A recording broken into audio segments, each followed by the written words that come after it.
Just the other day, I was watching a movie called Heist 88. And I love the title, Heist.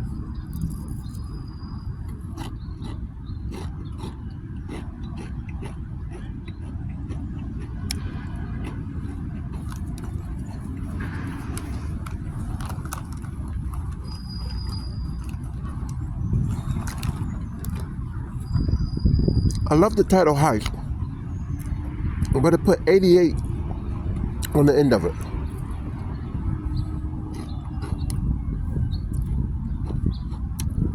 True story.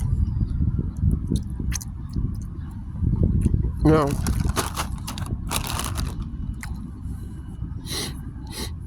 the main character was an all-African cast.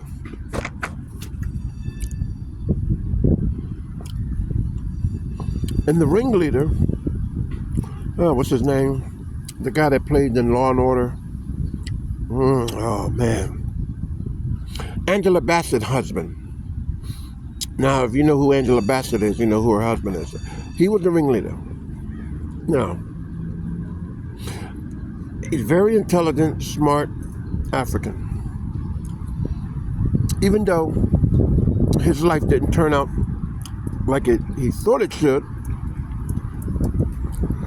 he became so unique in the financial system, and he found a way where all transfer of wiring money can go directly to him and his accomplices. Now, his accomplices was his nephew, who his fathers told him to stay away from. Stay away from Uncle. And his nephew friends who worked at the financial institution in Chicago, Illinois.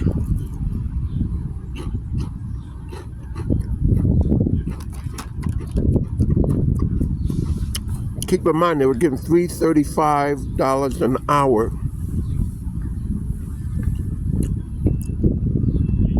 While they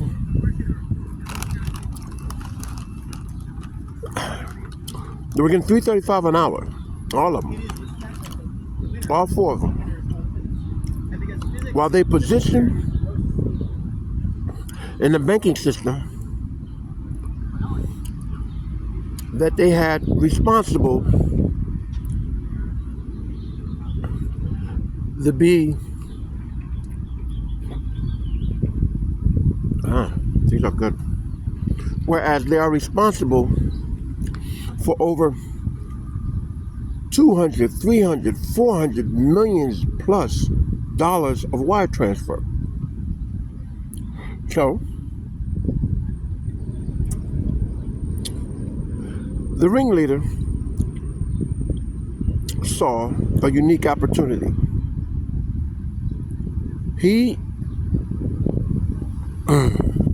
recruited each and every one of those four individuals, Africans, that worked for that financial institution, and showed them how they can each have $12 million apiece if they do exactly as he said. So they agreed upon.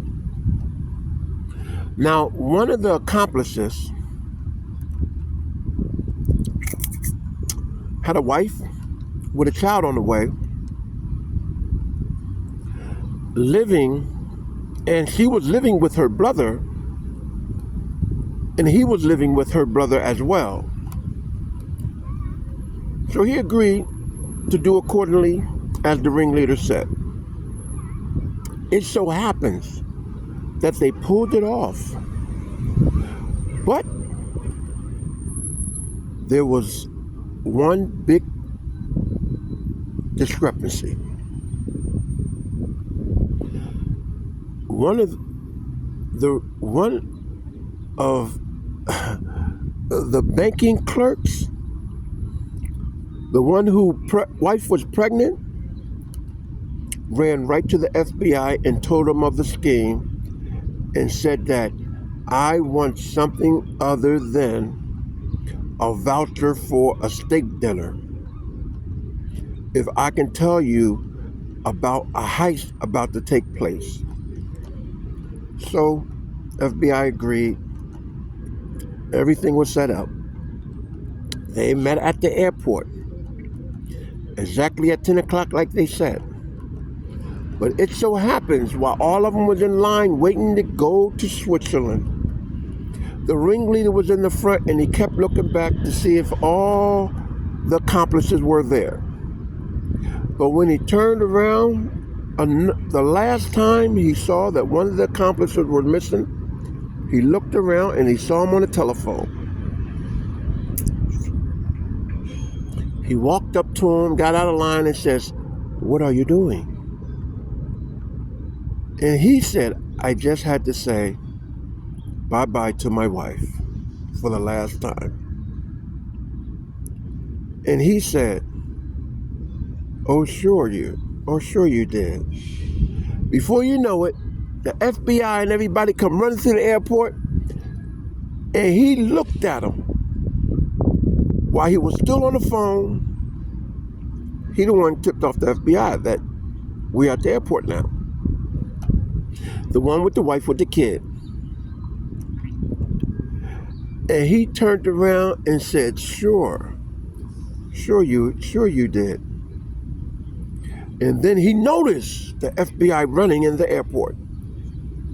And he turned and looked at him, and he wanted to say, "You Judas motherfucker." But instead he said, "I advise you to run." And he ran. By saying that, he knew he was the Judas when he told him to run.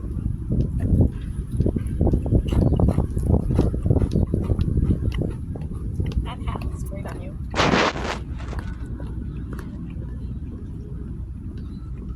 The moral to the story of this story, Heist 88,